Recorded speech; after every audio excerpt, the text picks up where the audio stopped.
Gente, estamos então iniciando o nosso papo seleto, mais um papo seleto. E assim, de verdade, especialmente hoje. Sabe criança que ganhou um brinquedo novo, que queria há muito tempo, tá naquela felicidade. Tô eu hoje aqui com Inês, porque quem não conhece Inês, eu vou apresentar, mas assim, antes de trazer o currículo dela, assim, de verdade, Inês, de verdade, assim, eu convidei porque eu sou cara de pau, né? E assim, o não eu já tenho, então eu vou convidando as pessoas. Mas, ó, Sá tá dizendo, eu sei muito. Samanta tá entendendo aqui minha felicidade. É uma É, querida. e aí, quando a Inês aceitou, gente, porque essa mulher é maravilhosa, vocês não estão entendendo.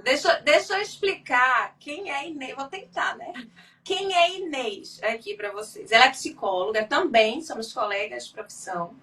Ela é especialista em neurociências, só que não é assim, é porque hoje é importante a gente deixar isso claro, né, Inês? Hoje tem especialistas em neurociências, em inteligência emocional, assim, brotando, né? Acho que um nasceu agora, nesse Né? momento, né? Eu falei isso na live de inteligência emocional também, porque são as minhas duas grandes áreas, né? Tá. De maior especialização. Então, assim, quando eu digo, gente, que Inês, ela é especialista em neurociência, não foi ontem, né? Ela tem uma caminhada de 40 anos de experiência desenvolvendo pessoas, líderes e também forma alunos nos seus cursos, né, de formação voltados para a neurociência. E eu sou aluna dela. A Samanta, que está aqui, né, eu sei que também é. E ela já ganhou 5 vezes um prêmio como melhor palestra, não foram uma, duas, 5 vezes. E ela é autora de um livro chamado Neuroaprendizagem e coautora de mais 2 livros, né, voltados para conhecimentos relacionados à aprendizagem, unindo aí com neurociência, né? Gente, essa é a Inês. E assim, eu tenho a honra de tê-la aqui comigo. E assim, fiquem à vontade para vocês colocarem perguntas, tá? Porque aqui tem muito conhecimento e conhecimento embasado. Então, a gente vai trazer aqui para vocês conhecimento, aplicações da neurociência para a liderança. E não vai ser nada de modismo, de o frufru, nada disso. Conhecimento realmente assim, fundamentado e bem aplicável também, né? Inês, obrigada, viu? Por estar aqui Obrigada, comigo. viu, pelo convite. Paloma, eu amei. Vamos lá, então vamos começar, Inês. Às vezes, para algumas pessoas, essa palavra neurociência pode assustar um pouco, pode intimidar, ou pode, né, parecer, enfim, muito complexo. O que em alguns aspectos não deixa de ser. Mas o meu objetivo com essa primeira pergunta é desmistificar, né, um pouco desse termo aí, neurociência. Tá. Então, fala pra gente o que é neurociência. Ó, antes eu vou comentar uma coisa que eu acho importante. O que assusta a gente não é pegar uma coisa complexa. Complexa só quer dizer que ela tem muitas etapas e você tem que vencer uma de cada vez. Isso não é problema, nunca foi. Ela é complexa mesmo. O que ela não é complicada. Claro. Se você pegar alguém que sabe destrinchar isso, de preferência de forma divertida, associada à vida de verdade, afinal, se nós estamos falando de neurologia, de neurologia, porque é isso que a neurociência é o estudo de como a nossa neurologia interage com o nosso entorno, né? Seja esse entorno um ambiente, seja esse entorno outra pessoa, seja esse entorno algo que eu criei a partir de como eu penso e de como eu funciono. Então, vê, ela é complexa sim, isso não é problema. Nunca foi e nunca vai ser. Quase tudo que a gente aprendeu na vida é complexo. A gente aprendeu um pedacinho de cada vez. O que ela não é complicada. Não precisa correr dela. Aliás, ela é apaixonante. É apaixonante mesmo. É apaixonante mesmo. Legal. Então, para que serve a neurociência? Por que, na sua opinião e considerando o seu conhecimento, um líder ele deve usar a neurociência a seu favor na liderança? Porque você entender como uma pessoa funciona faz com que você obtenha o melhor atalho do mundo para chegar no resultado mais rápido. Ó, mais rápido, melhor, de forma mais eficaz, efetiva, eficiente e todos os adjetivos tão absurdamente desejados pela organização. E o que é mais importante, se você sabe como a pessoa funciona, na verdade, como você mesma funciona, você ainda consegue conciliar essa produtividade com o resultado que você quer, com a qualidade de vida que a pessoa que empresta seus talentos para a organização precisa ter para conseguir entregar esses talentos. Porque não é porque eu tenho que eu vou conseguir entregar. Depende muito do meu estado interno. Que legal. E o que é que você acha particularmente que basicamente um líder ele precisaria de conhecimentos da neuro, tipo assim, se você fosse montar um curso básico, introdutório, básico não, parece ser pejorativo esse termo, né? Um curso introdutório de neurociência para líderes, que tópicos não poderia faltar? Tá bom, ele já existe, por sinal. Sim. Inclusive gravado. O que não pode faltar em hipótese nenhuma, primeira coisa, inner skills. O que são e a função delas na nossa vida. Você tem fartura de informação sobre hard e soft skills no mercado, e quando você encontra alguma coisa sobre habilidades intrapessoais, as inner skills, tem que tomar muito, mas muito cuidado com a fonte, porque dependendo da informação que essa fonte te der, o que você está lendo ou ouvindo vai ou não fazer algum efeito daquilo que você espera que faça. Então, inner skill, o que são, para que serve, por que que é importante conhecer, isso é a primeira coisa, porque eu acho que isso é base para absolutamente tudo nessa vida. E não é Ah, uma coisa tão, um assunto tão divulgado, né? Como você falou, então, soft, hard já tá. é. Aí a inner não.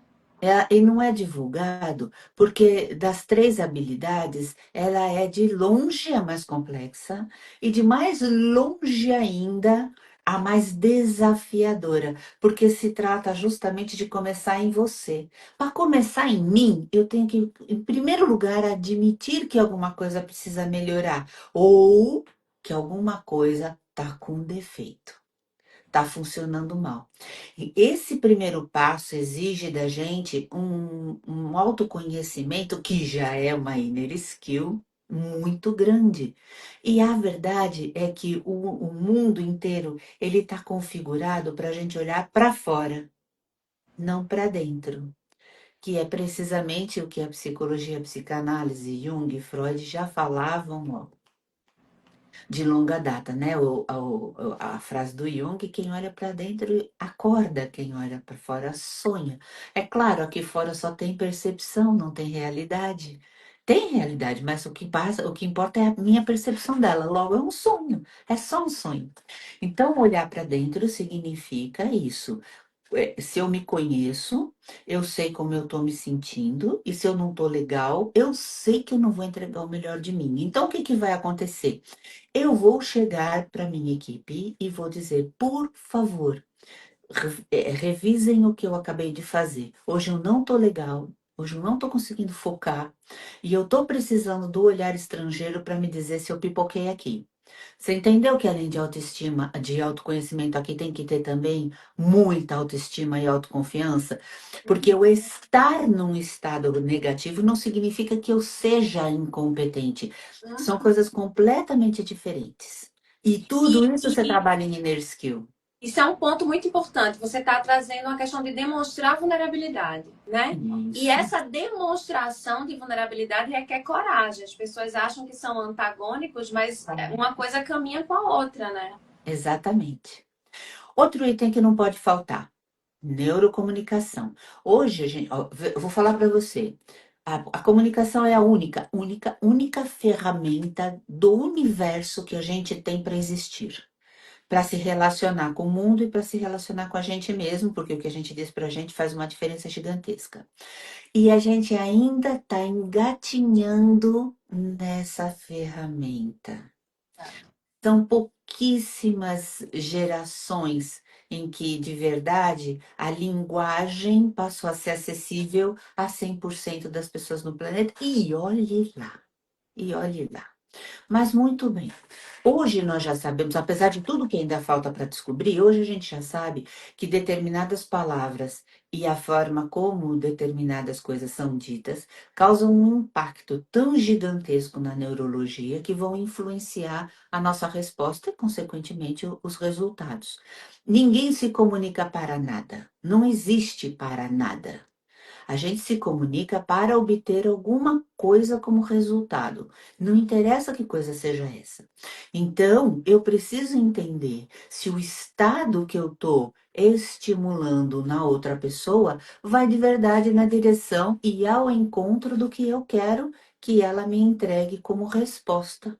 Seja essa resposta uma ação, uma atitude, seja essa resposta só um sentimento ou uma emoção que eu gostaria muito que ela tivesse num dado momento. Eu não posso pôr isso dentro dela, mas eu posso, com a minha linguagem, com a minha comunicação, estimular as áreas corretas, digamos assim, das circuitarias apropriadas e, claro, promover a produção neuroquímica e hormonal necessária para que essa resposta emocional aconteça. Isso. Então, eu vou falar para você, se só essas duas coisas, só entre aspas, tá? Forem trabalhadas, Já primeiro, tá você ótimo, já né? tem um curso de 1 ano. Segundo, acabou, você não precisa de mais nada. Essa aqui é a verdade. O resto é firula. Tá vendo, gente, como essa mulher é apaixonante. Inês, uma coisa que eu falo muito é liderar é se comunicar. E quanto mais eu estudo neurociência, já entrando, quando eu já estudava, né? Antes do doutorado, estudava inteligência emocional e tal. E aí foi por causa do meu doutorado em inteligência emocional que eu me apaixonei pela neurociência. Quanto mais eu leio, eu vejo, cara, liderar é se comunicar e a comunicação é um processo totalmente subjetivo, né? Que a gente Uhum. precisa entender do funcionamento do cérebro, não tem como, né? Eu vou falar para você que eu não vejo, eu não conheço nada ainda. Quando você começou, você falou dos meus 40 anos, esse ano 42 anos de estudo e atuação de mercado, né? O que para a maioria das pessoas é história, para mim é memória. E eu ainda não vi nesses 42 anos, se é nesses, que seja nesses 62 anos de vida, que eu tenho quase 63 no mês que vem, eu ainda não vi nada que aconteça fora da neurologia. Nada. Sem neurologia, nada existe, nada acontece, nem Exato. comigo, nem para mim. Então, meu Deus do céu, demorou mesmo a gente estar sendo reconhecido como o século do cérebro. É porque é para ser mesmo. Verdade. E sabe uma coisa interessante? Você falou isso, eu lembrei, uma outra formação que eu fiz, um médico neurologista, ele trouxe que a partir dos anos 2000 começou aí um boom maior nos estudos com relação ao cérebro e tal, mas isso, a neurociência começou a realmente a ser difundida quando outras áreas começaram também a entrar começaram também a entrar nesse circuito de estudo. Então, saiu um É. pouco da medicina e Aham. começou a entrar outras áreas, e isso sim enriqueceu e a quantidade de estudos só aumentou, né? Você sabe que, agora que você trouxe isso à tona, eu estou fazendo uma analogia na minha cabeça, que é assim.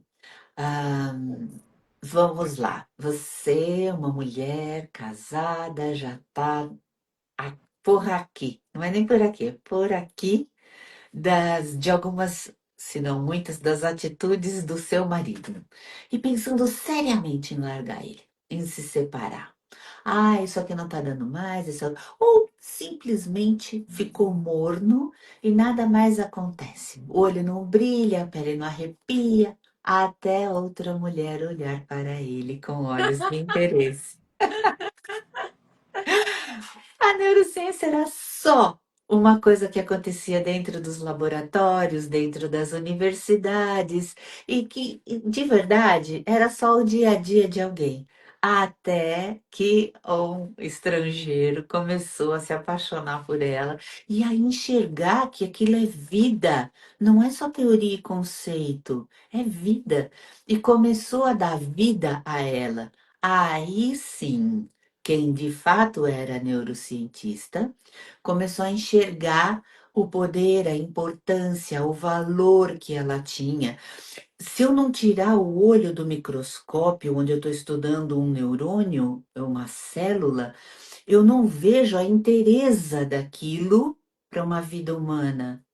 Mas a verdade é que o que me levou para aquele microscópio para início de conversa foi uma curiosidade sobre algo que eu não sabia sobre mim, sobre as pessoas, sobre o mundo. Então, acorda para cuspir que você tá babando.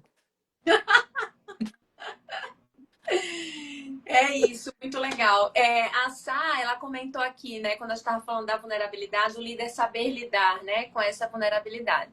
É, E minha mãe tá em todas, viu, Inês? Minha mãe participa de todas as lives, ela já disse que chegou e eu tenho que mandar bravo. um beijo para ela, tá? Parabéns. Para ela e para minha tia, senão ela puxa minha orelha.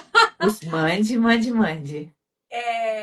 Inês, uma pergunta assim que vem muito recorrente para mim, eu quero te ouvir. O que, que seria engajamento do ponto de vista da neurociência? Tá.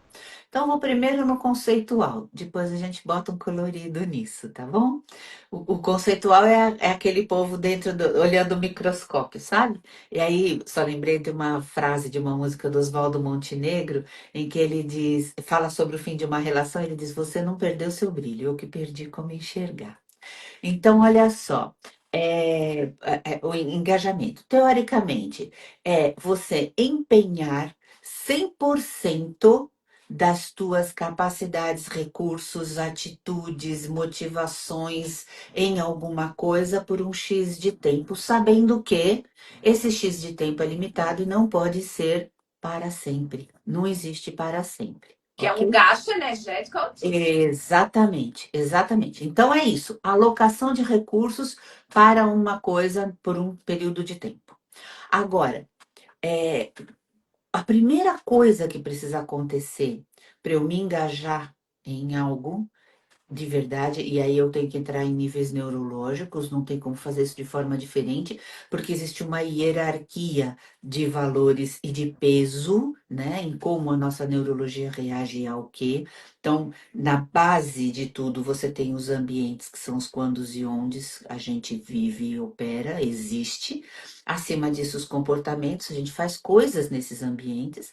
Acima disso, os comos, as nossas estratégias, como a gente faz o que faz nesses ambientes, e acima disso, crenças e valores. Por que ou para que a gente faz essas coisas desse jeito, nesse exato contexto?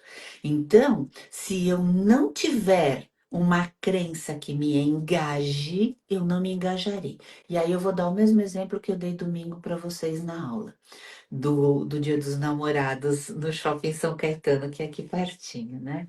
Eu fui comprar o presente do meu marido e também do meu sobrinho, que faz aniversário dia 15 de junho, nesse shopping. E todo ano, quando tem essas coisas de dias, datas especiais, eles fazem um sorteio, um prêmio grande e uns prêmios pequenininhos, tipo mimo. Naquele ano, o mimo era uma meiazinha com listrinha amarela e preta, igual de abelhinha. E o Bruno, meu enteado, o filho mais velho do meu marido, queria a meia para levar para a enteada dele, para minha netinha, Nicole, né?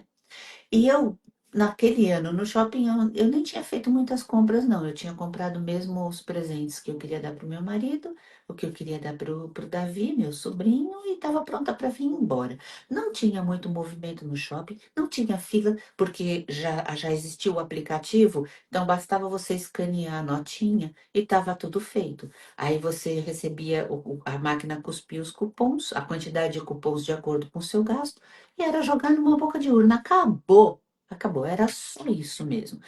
De verdade, se eu estivesse falando de muito tempo, eu estaria falando de 3 minutos, pelo tempo que eu tinha que esperar o cupom sair da máquina. Falei pro Bruno, mas eu não vou ficar mesmo. Eu quero ir embora, não tô afim e tal. Ele falou, daí, o celular que eu faço.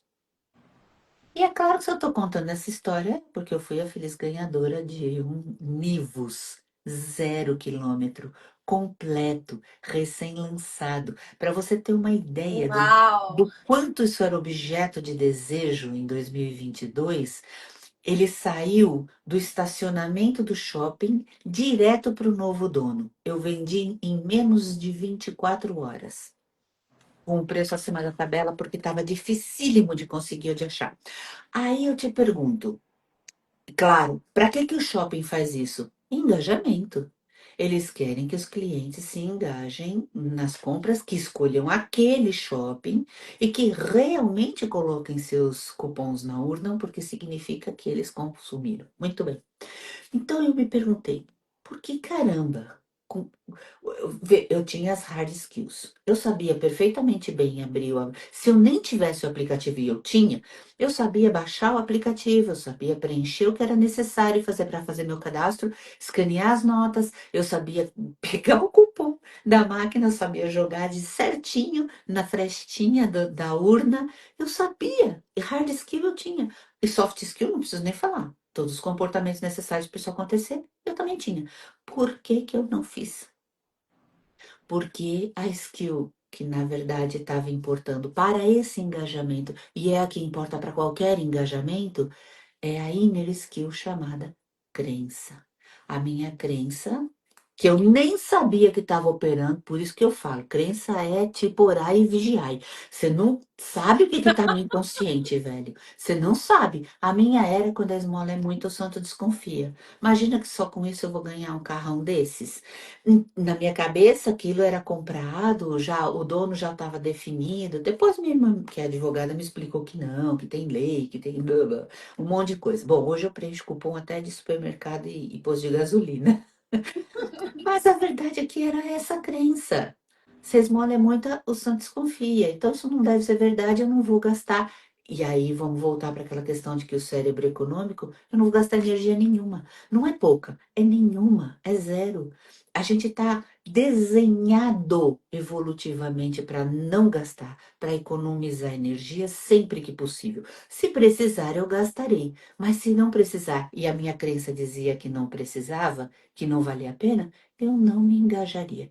E não me engajei. O Bruno pegou da minha mão o celular e fez tudo o que tinha para fazer. E sabe o que eu descobri depois? A crença dele não era muito diferente. Ele fez o necessário para pegar as meinhas. Ele falou: eu não escaneei todas as notas. Olha. Sentiu?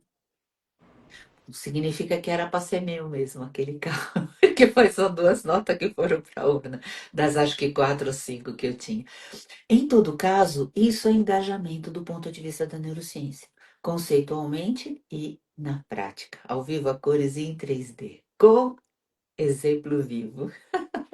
Aí eu tenho certeza que um líder, ou que está assistindo a gente agora, ou que vai ouvir depois, ou no YouTube, ou no Spotify, ele pode Aham. estar pensando assim, tá, eu entendi então que eu tenho que mexer, né, digamos assim, com as crenças da minha Isso, equipe. isso. Mas como Ah, exatamente?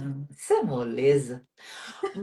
Vou te falar uma coisa. Eu tenho 62 anos. Eu venho de uma geração onde criança era criança até quase 12, 13 anos. Eu era criança, eu fui criança até 12, 13 anos. E na minha família nós temos uma tradição. O Papai Noel entrega o presente pedido na cartinha.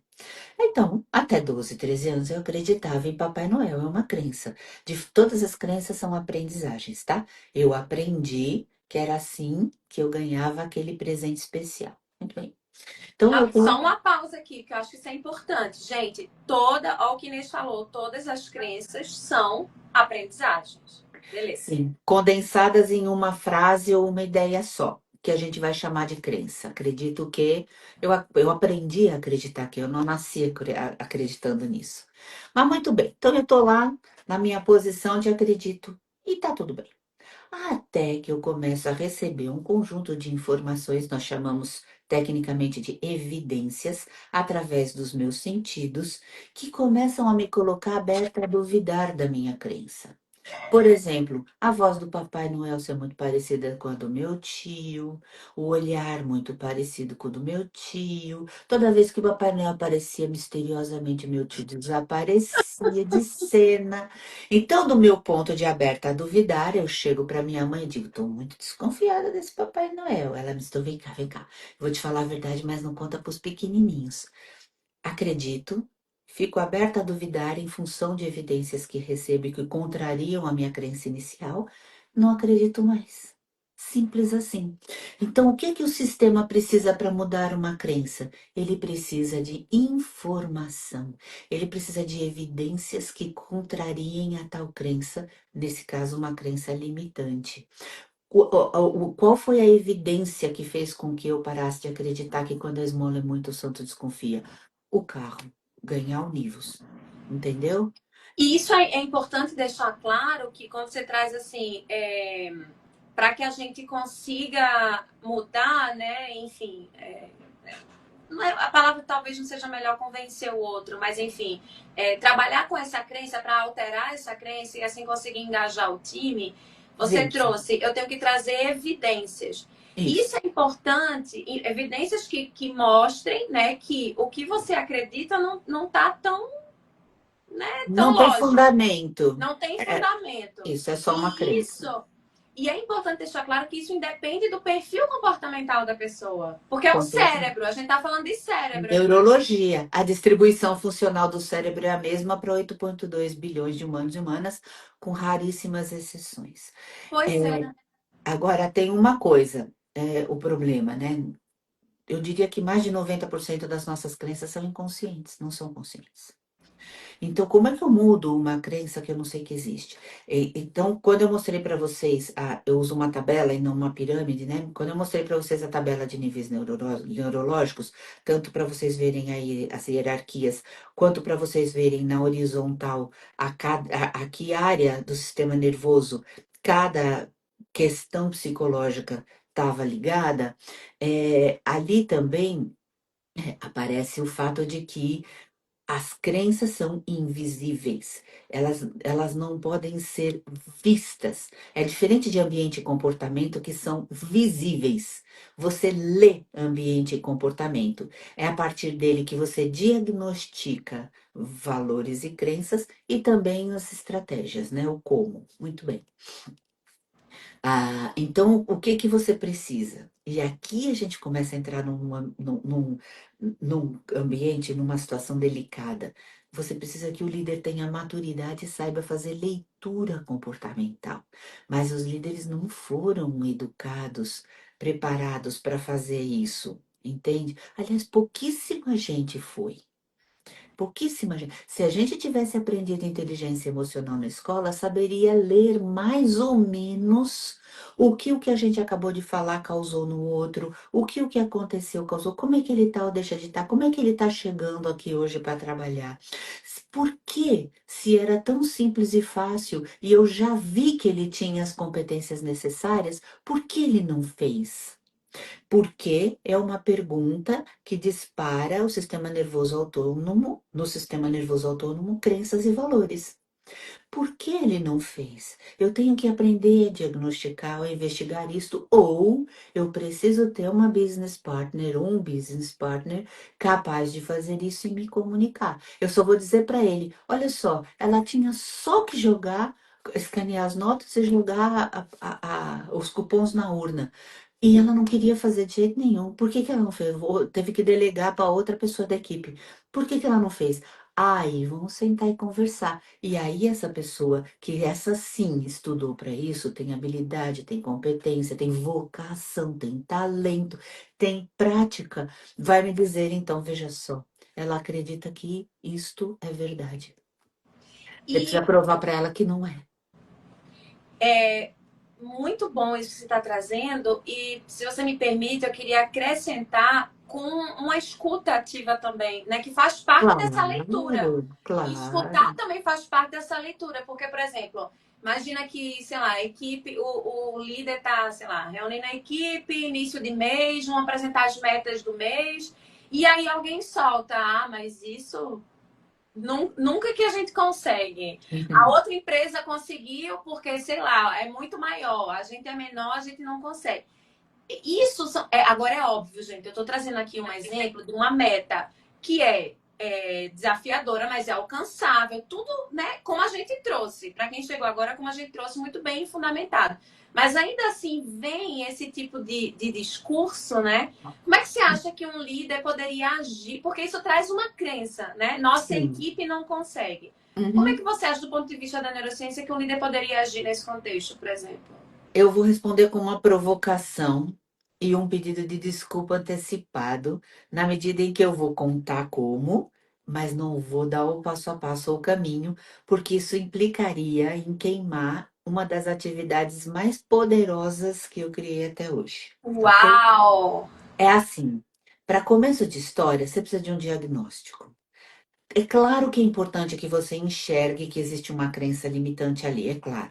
Mas é muito mais importante que eles enxerguem isso. E aí te peçam ajuda. Quando eu sou contratada, vamos supor que você tenha me contratado. Você pode oficializar minha contratação. Só o time com o qual eu vou trabalhar pode legitimar a minha participação, a minha intervenção.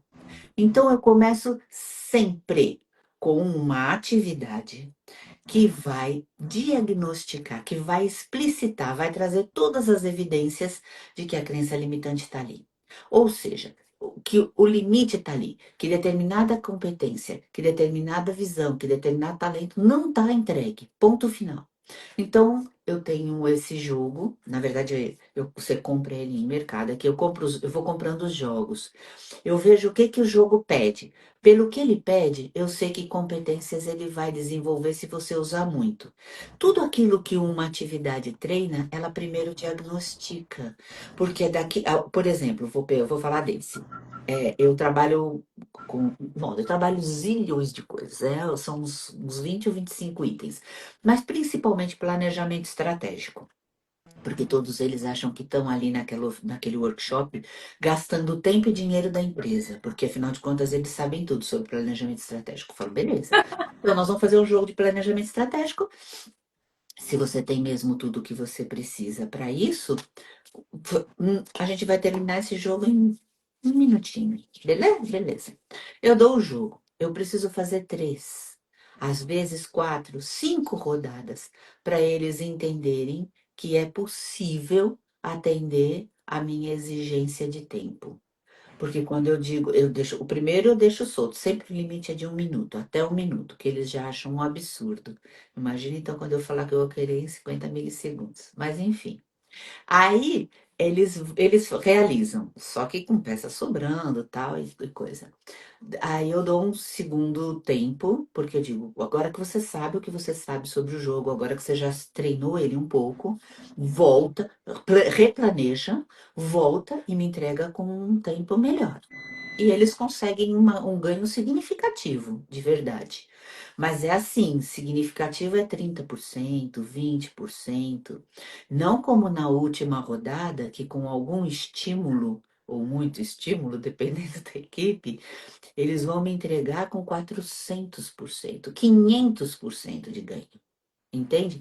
Então, aí, quando isso acontece, contra fatos não há argumentos. Não existe mais você olhar para mim e dizer eu sei tudo o que há para saber sobre planejamento estratégico. Você pode até saber, teoricamente, mas você não sabe tudo o que há para saber sobre como você vai operar para planejar estrategicamente. Exatamente. Entende? Então, você nem sabe a diferença entre atenção e observação. Você trabalhando o tempo inteiro só com atenção, atenção, atenção e esquecendo a observação, mas num cargo de liderança, a observação é crucial para o resultado. E a gente não pratica nem no dia a dia, que dirá especificamente para alguma coisa. Então, a resposta a isso é faça uma atividade. A evidência tem que gritar. Ela não pode ser sutil, senão ela não me impacta e eu não desejo. Aí eu vou dizer para você, Paloma, minha amiga, o que que você tem para mim que me ajude a mudar esse quadro? Aí o workshop começa de verdade. Legal, tem que ter essa consciência, né, do outro, de que realmente precisa disso, senão Isso, não tem aprendizagem, não tem envolvimento legal. exato. Tá chegando ao final. Oh, que triste. Inês, qual a sua palavra final para os líderes com relação à importância da neurociência para a vida deles? O que é que você diria? Eu vou usar uma frase que eu gosto muito do Simon Sinek, que tá batida pra caramba, mas que ainda é verdadeira e impactante, e que eu desejo que depois de tudo isso que foi dito aqui, ela fique mais impactante ainda e ganhe uma dimensão maior do que da primeira vez que alguém possa ter lido ou ouvido. Simon Sinek diz: 100% dos clientes são pessoas, 100% dos funcionários são pessoas. Ele esquece os outros players. 100% dos players de mercado são pessoas. Se a gente não entender bem de pessoas, não tem como entender bem de negócios. Começa pelas pessoas. Perfeito, exatamente. É uma coisa que eu falo muito, que, gente, a gente fala de pessoas, não é porque a diretoria, o mundo dos negócios agora tem ursinhos carinhosos dirigindo, não é por isso, não. É porque é o que é, né? É a realidade, é o que é necessário para que a gente tenha Isso. resultados sustentáveis, né? Exatamente, É exatamente. isso. Pois é, Gilvan Nelson tá chorando aqui, entrei só no final. Pois é, Gilvan Nelson Oh, dó. entrou agora, a gente já tá finalizando. Mas eu quero deixar claro que esse episódio em breve estará no YouTube e no Spotify e eu irei divulgar para vocês. Inês, querida, um beijo. Outro Eu pessoa. sou sua aluna com muito orgulho. Espero absorver muito mais conhecimento, tá? E eu agradeço demais sua participação aqui, sua generosidade em ter topado Obrigada. Eu bater não esse vou, papo aqui comigo. não vou falar até domingo, porque é feriadão, a gente vai se ver no outro domingo. Então, É, até o outro domingo. E obrigada de novo pelo convite, minha querida. Fica bem. beijo, gente. Obrigada para quem ficou com a gente aqui.